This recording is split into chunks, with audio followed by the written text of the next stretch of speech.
네, 오늘은 여전도 제2여전도 헌신 예배로 드리게 되었습니다.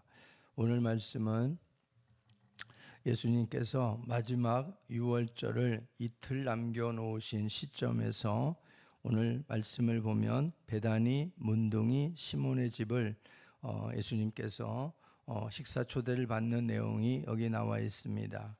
여기 시몬이라고 하는 사람은 아마 예전에 문둥병으로 고생을 하다가 예수님을 통해서 고침을 받은 사람인 것으로 보여집니다.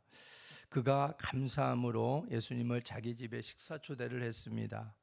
그리고 그런 식사 초대를 하고 있는 가운데에 여기에서 한 여인의 헌신이 예수님께 오늘 마음을 크게 감동시킨 내용이 소개되고 있습니다. 이 그녀의 헌신을 통해서 주님이 기억하시는 헌신이 어떤 것인가 하는 것을 오늘 본문을 통해서 우리가 함께 잠깐 나누려고 합니다. 먼저 우리는 첫 번째로 그녀의 헌신은 어떤 헌신이었는가 보니까 깨뜨려지는 헌신이었다 하는 것을 우리가 볼 수가 있습니다. 우리가 읽었던 본문 말씀에 우리 3절 말씀 다시 한번 생각하면서 읽어보겠습니다. 시작.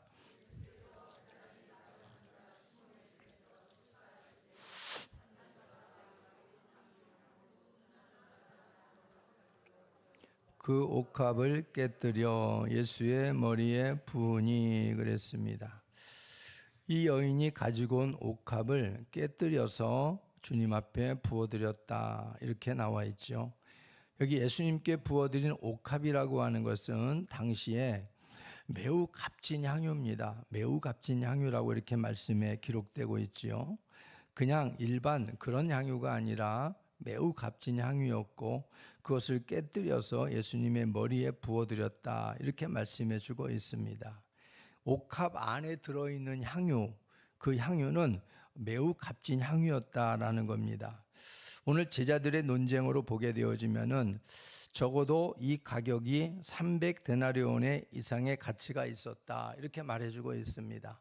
300데나리온 이상의 가치라고 그러면 오늘날 우리가 노동자의 하루 품삯을 10만 원만 치더라도 300데나리온은 한 데나리온이 노동자 하루 품삯이니까 300데나리온이면은 무려 3천만 원 이상이 됩니다. 3천만 원 이상이 되어지는 가치를 예수님의 머리에다가 몽땅 부어드렸다는 얘기입니다.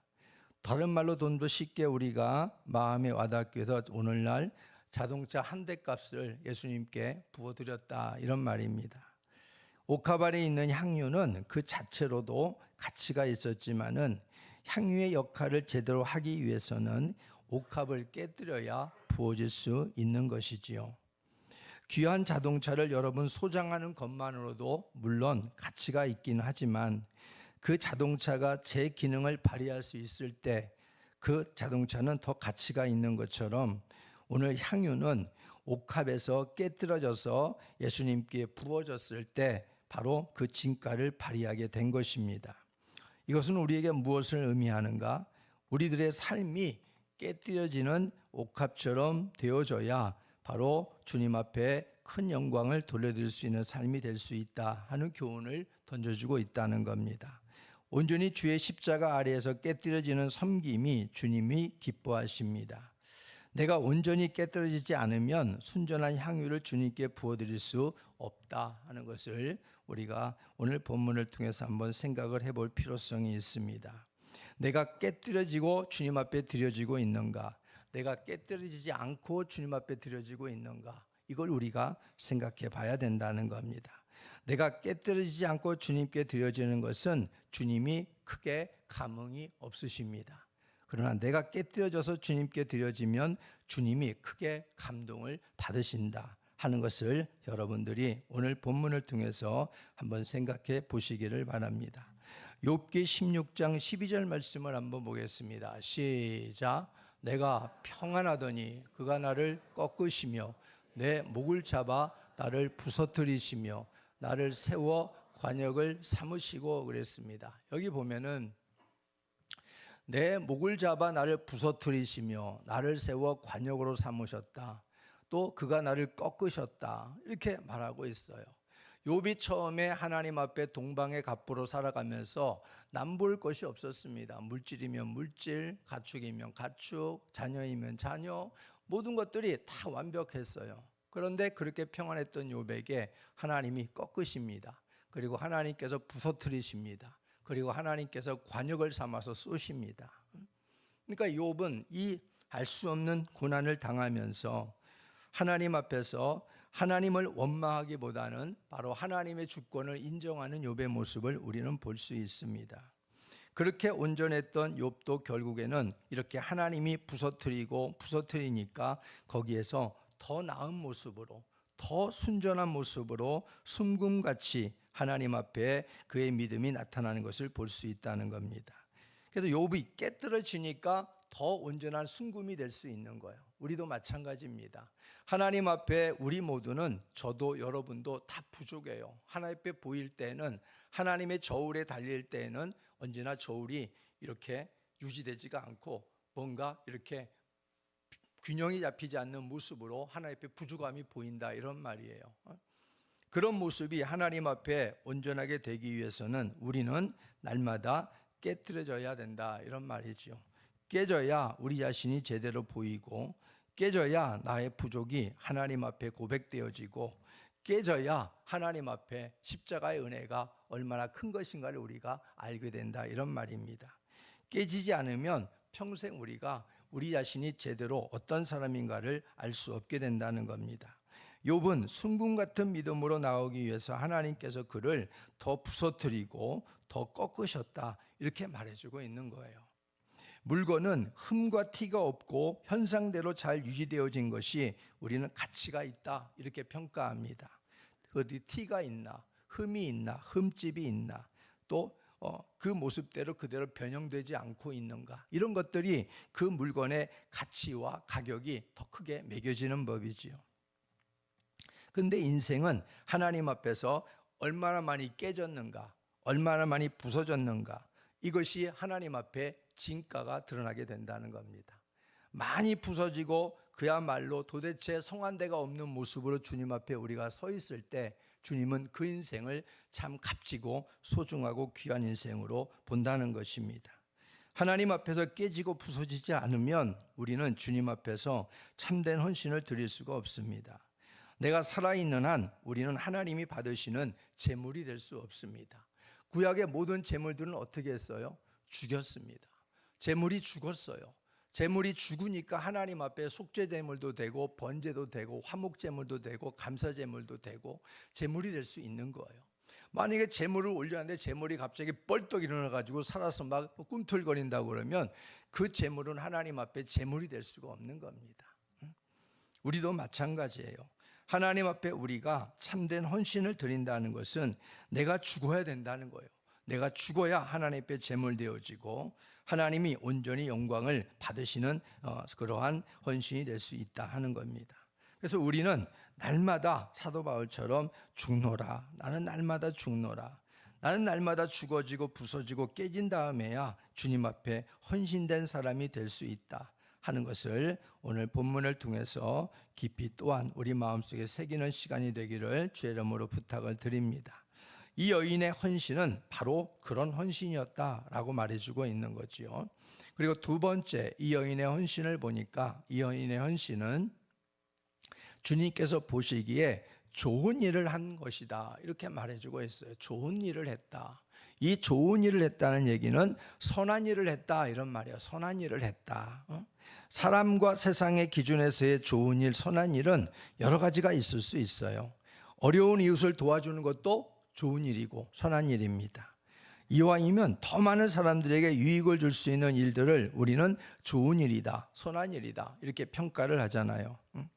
그런 이유로 주의 제자들도 이 모습을, 여인의 모습을 지켜보고 화까지 내면서 더 많은 사람들을 도와줄 수 있는 기회를 예수라고 하는 한 사람에게 부어드리는 모습을 보고서 이들은 이 여인이 허비한다고 책망을 했어요. 너 왜 이렇게 허비하느냐?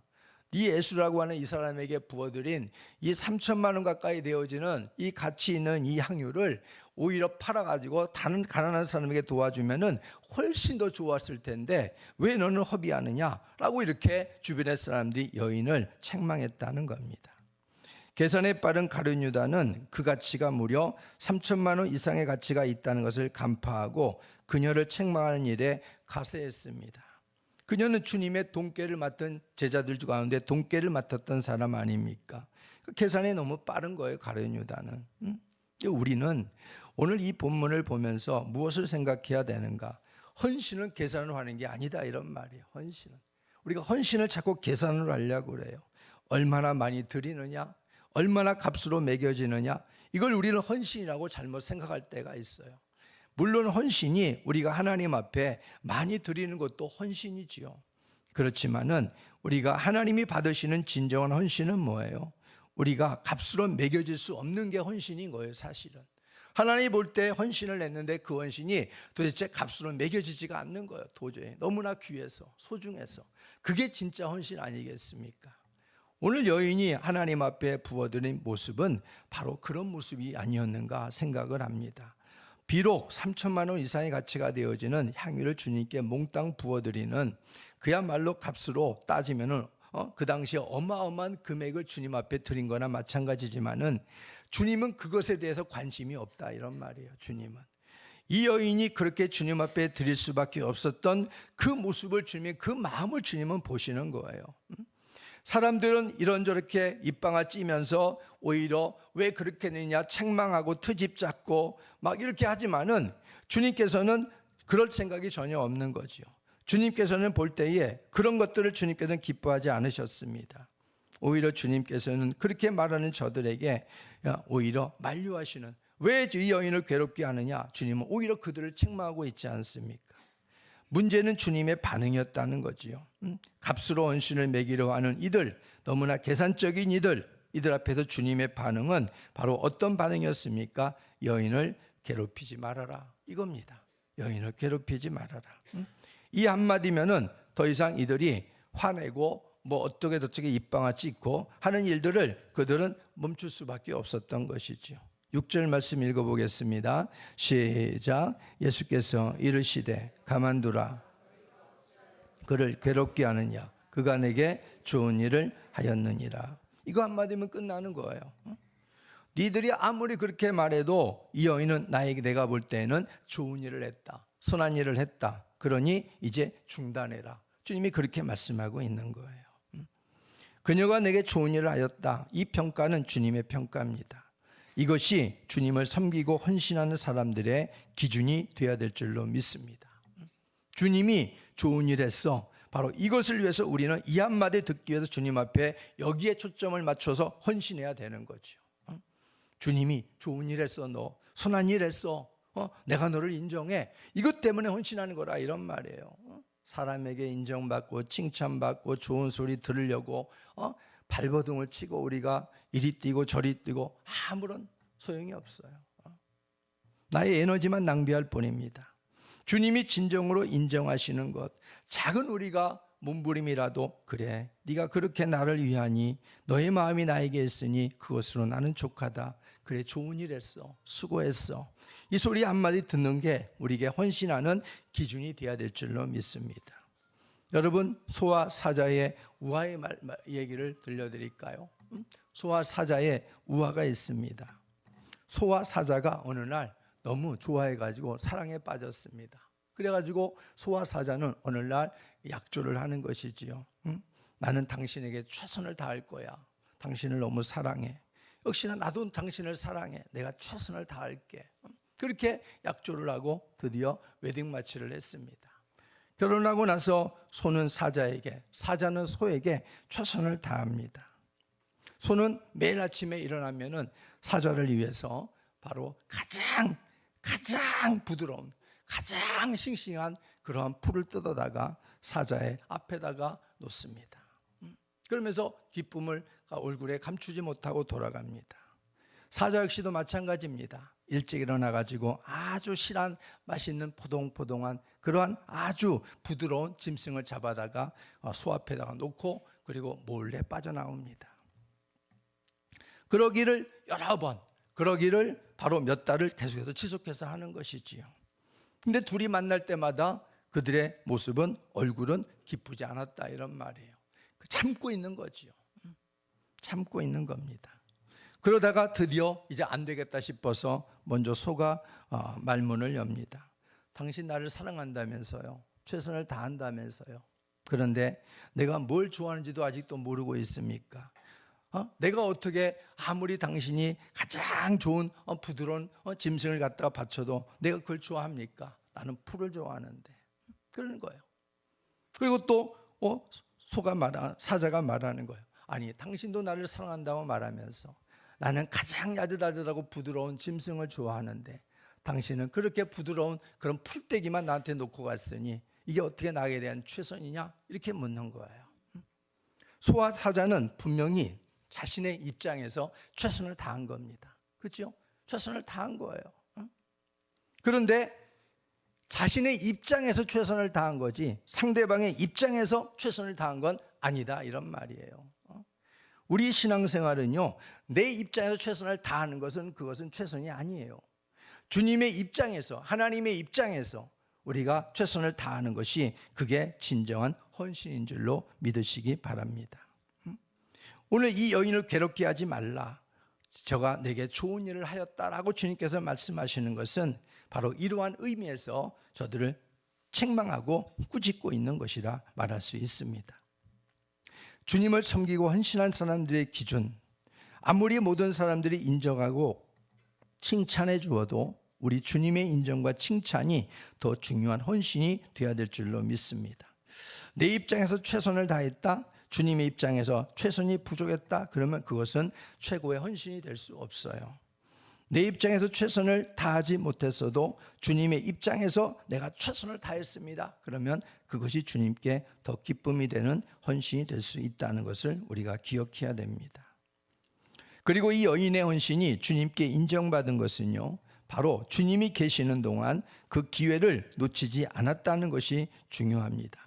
7절 말씀 읽어보겠습니다. 시작. 가난한 자들은 항상 너희와 함께 있으니 아무 때라도 원하는 대로 도울 수 있거니와 나는 너희와 항상 함께 있지 아니하리라 그랬습니다. 이 여인의 헌신이 주님께 인정받은 것은 바로 주님이 계시는 동안 기회를 놓치지 않았다는 것입니다. 주님 앞에서 선한 일을 할 수 있는 기회를 놓치지 않았어요. 이러한 모습은 주님의 초림의 모습이나 재림을 기다리는 우리들에게도 똑같은 이치가 적용이 됩니다. 언제나 주님 앞에서 헌신할 수 있는 주님이 주신 기회를 놓치지 않고 살아가야 될 그 모습이 우리들에게도 부여되어 있는 것이지요.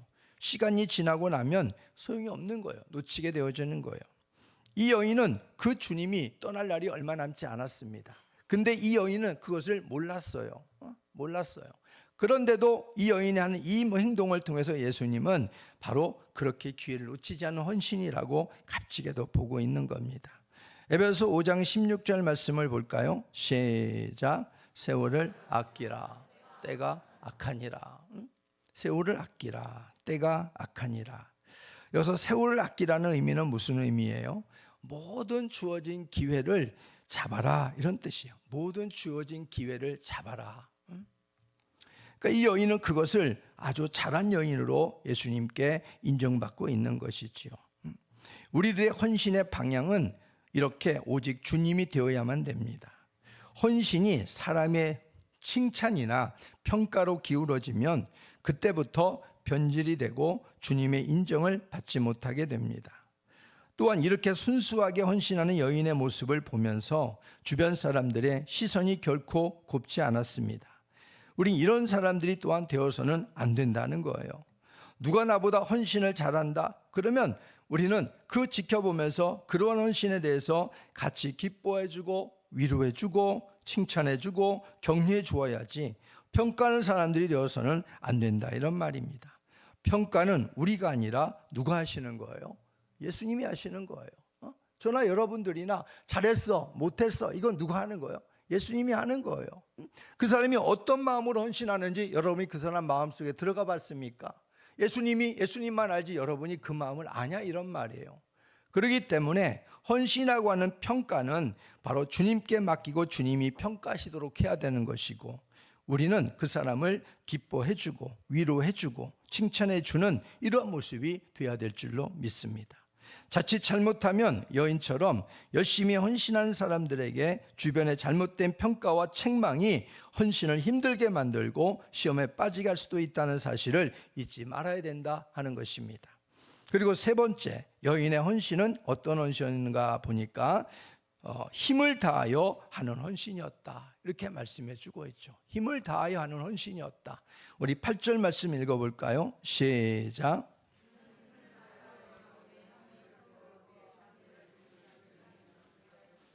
그는 힘을 다하여 내 몸에 향료를 부어 내 장례를 미리 준비하였느니라, 이렇게 말씀을 해주고 있어요. 그러니까 힘을 다했다는 것은 뭐냐면은 뭐 힘을 주어 갖고 뭐 그걸 부었다는 게 그런 게 아닐 거예요. 힘을 다했다는 것은 그만큼 마음을 쏟아서 주님 앞에 그걸 부어드렸다는 거예요. 그냥 향유만 부어진 게 아니라 바로 그 향유 속에 이 여인의 간절한 그 마음이, 주님을 사랑하는 그 마음이 같이 곁들여져서 부어졌다는 거 아니겠습니까? 여인의 헌신은 흉내내는 정도가 아니었다는 거지요. 생색내는 정도가 아니었다는 거예요. 힘을 다하여 하는 헌신이었습니다. 그래서 주님이 인정해 주신 겁니다. 예수님은 우리들에게 다음과 같이 말씀하시지요. 마태복음 22장 37절 말씀 시작. 예수께서 이르시되 내 마음을 다하고 목숨을 다하고 뜻을 다하여 주 너의 하나님을 사랑하라 하셨으니, 우리가 주님이 나를 사랑했어요. 주님은 어떤 사랑을 했어요? 목숨을 주신 사랑을 했습니다. 그리고 주님이 우리에게 말씀하시죠. 어떤 사랑을 하라고요? 마음을 다하고 목숨을 다하고 뜻을 다하여 주 너의 하나님을 사랑하라, 이렇게 말씀해 주고 있어요. 저것이 뭐냐면은 힘을 다한 사랑입니다. 저게 우리가 주님을 사랑하는 그 사랑은 이렇게 힘을 다한 사랑을 하라고 우리에게 말씀해 주고 있지 않습니까? 그런데 우리는 힘을 다한 사랑이 아니라 여력이 남아있는 것 가지고 주님을 사랑하려고 하는 것이 너무나 익숙한 사람들이 되어버리고 있습니다. 우리들이 주님을 사랑하는 모습은 힘을 다하여 사랑을 해야 된다. 이 여인에게 있어서 향유의 가치도 가치였지만 무엇보다도 그녀가 품은 예수님을 향한 헌신의 마음을 예수님이 보신 것입니다. 향유는 제의적인 용도로, 제사 용도로 사용되기도 하고 또 향료나 축제의 장식용으로도 사용되기도 했습니다. 오늘 예수님께서 이 여인을 통해서 대접받은 때는 마지막 유월절이 2일 남은 시점입니다. 성경에는 공강복음서에 마태, 마가, 누가, 요한 이 네 복음서에 성경에는 유월절이 4번이 나옵니다. 예수님은 4번의 유월절에, 마지막 4번째 유월절에 예수님은 바로 하나님의 어린 양으로 화목제물, 희생제물이 되어 돌아가시게 됩니다. 고린도전서 5장 7절 말씀처럼 우리의 유월절 양 그리스도께서 희생되셨느니라 말씀하신 것을 예수님은 이루시게 되는 것이지요. 바로 마지막 4번째 유월절의 어린 양으로 예수님은 희생되어져서 십자가에 달려 돌아가시게 되는데, 그러니 이 여인의 헌신이 예수님께서 십자가에 달려 죽으실 것을 알고 섬기지 않았다고 하더라도 예수님께서는 그 부어드린 향유가 기가 막히게 예수님의 장례 때를 맞춰서 그 장례를 알기라도 한 듯이 준비한 것이라고 칭찬하고 계시다 하는 겁니다. 이처럼 우리들의 꾸밈 없는 최선을 다하는 헌신과 섬김은 주님의 마음을 늘 감동시키기에 부족하지 않습니다. 물질이 중요한 것이 아니라 우리의 마음을 다하여 힘을 다하여 섬기는 삶이 되시기를 주의 이름으로 부탁을 드립니다. 이걸 주님이 기뻐하시고 이걸 주님께서 바로 원하시는 거예요. 할 수 있는데 힘을 다하지 않는 것과 할 수 없어서 힘을 다하지 않는 것은 분명히 다른 겁니다. 그래서 우리는 주님 앞에 하는 헌신이 할 수 없어서 힘을 다하지 않는 것이라면은 우리가 주님 앞에 할 수 있도록 은혜를 구해야 되지만, 할 수 있는데 힘을 다하지 않는 것은 주님 앞에 은혜를 구하는 게 아니라 주님 앞에 용서를 구해야 된다, 이런 말이에요. 용서를 구해야 된다. 할 수 있는 건강과 할 수 있는 은혜를 베풀어 주셨음에도 하지 않는다는 것은 주님 앞에 우리가 용서를 구해야 마땅한 것이죠. 왜요? 우리 주님은 우리에게 할 수 있는 최대한의 것, 생명을 주시지 않았습니까? 생명을 주시지 않았어요. 그녀의 주님을 향한 힘을 다한 헌신에 예수님께서 오늘 무엇라고 말씀하고 계십니까? 9절 말씀 한번 읽어볼까요? 시작. 내가 진실로 너희에게 이르노니 온 천하에 어디서든지 복음이 전파되는 곳에는 이 여자가 행한 일도 말하여 그를 기념하리라 하시니라. 아멘. 이 여인은 유명한 여인도 아니지만 오늘 주님께는 아주 최고로 유명한 인사가 되어졌습니다. 그를 기억하리라. 그를 기억하리라. 이 말처럼 어떻게 보면은 위로가 되어지는 가장 큰 말이 어디 있겠어요? 주님께서 내가 너를 기억할게. 너의 다른 사람들이 다 몰라줘도 내가 너를 기억할게.